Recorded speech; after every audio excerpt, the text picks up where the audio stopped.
இந்த காரைக்குடியை பொறுத்த வரைக்கும் நீண்ட காலமா அடிப்படை பிரச்சனைகள் தீர்க்கப்படாம இருக்கு அப்படின்னா என்னென்ன பிரச்சனைகளா இருக்கு? மாநகராட்சி அதுக்கு நடவடிக்கை எடுத்திருக்காங்களா? அவங்க கிட்ட போய் இந்த பிரச்சனைகளை பத்தி எதுவும் புகார் கொடுத்திருக்கிறோமா? இல்ல எல்லாமே நல்லபடியா செஞ்சு கொடுத்திருக்காங்களா மாநகராட்சியில? அப்படியெல்லாம் பெருசாக நல்லா செஞ்ச மாதிரிலாம் ஒன்றும் இல்லைங்க. அடிப்படை தேவையிலே பாதி பூர்த்தி பண்ணாமல் தான் இருக்குது. இப்போ இந்த காரைக்குடி தண்ணியை வந்து நம்ம சிறுவாணி கோயம்புத்தூர் சிறுவாணி தெரியுங்களா? அந்த சிறுவாணி தண்ணிக்கு பிறகு ஒரு சுவையான நீர், தூய்மையான நீர்னா நம்ம காரைக்குடி சம்பவித்துன்னு சொல்லியிருக்கு. சம்பவித்துன்னு ஒரு ஊற்று இருக்குது. அது வந்து அந்த சிறுவாணி தண்ணிக்கு நிகரான தண்ணியாக பேர்பட்டது. நாங்கள் சின்ன பிள்ளைலாம் அப்படி இருக்கும் தண்ணி. இப்போலாம் அலண்டு வச்சு வாயில் வைக்க முடியல. கேட்டால் அந்த ரசாயன ஆலையோட அந்த கழிவு நீர் கலந்ததுனால தண்ணியே இல்லை. இருக்கப்பட்டவங்க அக்வா அப்படின்னா அது இதுன்னு வாங்கி குடிக்கிறாங்க, இல்லைன்னா வீட்டில் அந்த மிஷினை வச்சு தண்ணி குடிச்சிக்கிறாங்க. இல்லாத மக்கள் அதே குடிச்சு இப்போ இந்த குறிப்பாக சொல்லணும்னா அந்த கோயிலூர் பகுதியை சேர்ந்த மக்களுக்கெல்லாம் நிறைய பேருக்கு கேன்சர் இருந்துச்சு. கேன்சரே நிறைய பேருக்கு வந்துருச்சு. பிறக்கிற குழந்தைகளும் இப்போ வர ஊனமாக தான் பிறந்துக்கிட்டு இருக்குங்க. அந்த மாதிரி தான் இருக்குது. காரைக்குடியை பொறுத்த வரைக்கும் பார்த்தீங்கன்னா தமிழ்நாட்டில் 4 முனை போட்டியாக இருக்குது. குறிப்பாக காரைக்குடியில் களம் யாருக்கு சாதகமாக இருக்குன்னு நினைக்கிறீங்க? என்ன கேட்டாங்க ஐயா, நம்ம வந்து இப்போ இவர் மாங்குடி ஐயா வந்து ஏகப்பட்ட கான்ட்ரவர்சி அவர் மேலே இருக்குது. அந்த 5 வருஷமாக ஒழுங்காக அவர் வந்து மக்களுக்கு எதுவும் அவ்வளோ சிறப்பாக செய்யலைங்கிற ஒரு கான்ட்ரவர்சி நிறைய இருக்குது. ரெண்டாவது, சில ஊர்களில் அவரை வரவே விட மாட்டாங்க. கிராம பகுதிகளில் எல்லாம் அந்த பக்கத்துலாம் நீங்கள் எங்களுக்கு ஓட்டு கேட்டே வராது, இன்னும் ஊருக்குள்ளே வர்றதுக்கே கிராம மக்கள்லாம் எதிர்ப்பு தெரிவிக்கிறாங்க.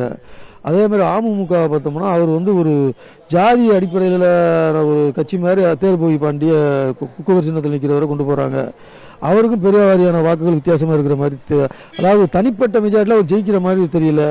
அதே மாதிரி நம்ம ஒரு டென்டல் டாக்டர் பிரபு நிற்கிறார் விசில் சின்னத்தில்.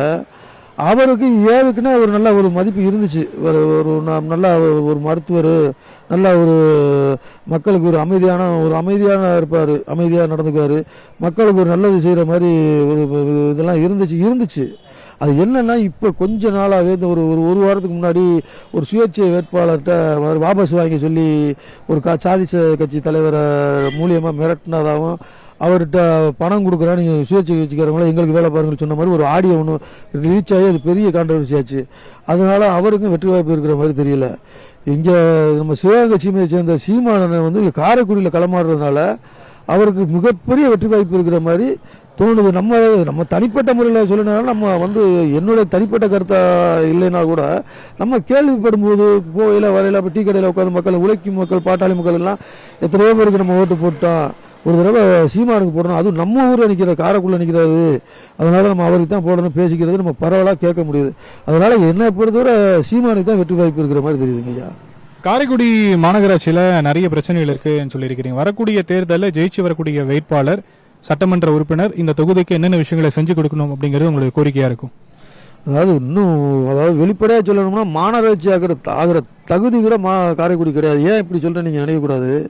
அதாவது மாநகராட்சினா அதில் வந்து எல்லாம் ஒரு ஒரு ஒரு சிப்காட்டுல ஒரு தொழில்பேட்டை இருக்கணும், இல்லைன்னா ஒரு கலெக்டர் ஆஃபீஸ் இருக்கணும். இந்த மாதிரி ஒரு முக்கியமான ஒரு அங்கங்கள்லாம் எதுவுமே இங்கே எந்த ஒரு வளர்ச்சி திட்டங்களுக்கான ஒரு இதுவே இல்லை. எதுவாக இருந்தாலும் நாங்கள் இங்கேருந்து சிவகங்கைக்கு தான் போகணும். சிவகங்கை இப்போ ஒரு கலெக்டர் ஆஃபீஸ் போனால் இங்கேருந்து 55-60 கிலோமீட்டர் சிவகங்கையில் தான் போய் ஒரு உழைப்போட அடையாள அட்டை வாங்கினோட அங்கே தான் போகணும். ஒரு வாக்காளர் அடையாள ஒரு பேர் நீக்கம் பண்ணுறது இது பண்ணுறதுனா கூட அந்த மாதிரி சில அடிப்படை தேவைகளுக்கு சிவகங்கைக்கு தான் போகணும். மற்றபடிக்கு ஒரு தொழில் வளர்ச்சின்னா ஒரு ஃபேக்ட்ரியோ ஒரு இதுவோ அதுக்கு கலெக்டர் சப் கலெக்டர் ஆஃபீஸாக இருக்கணும் ஒன்று.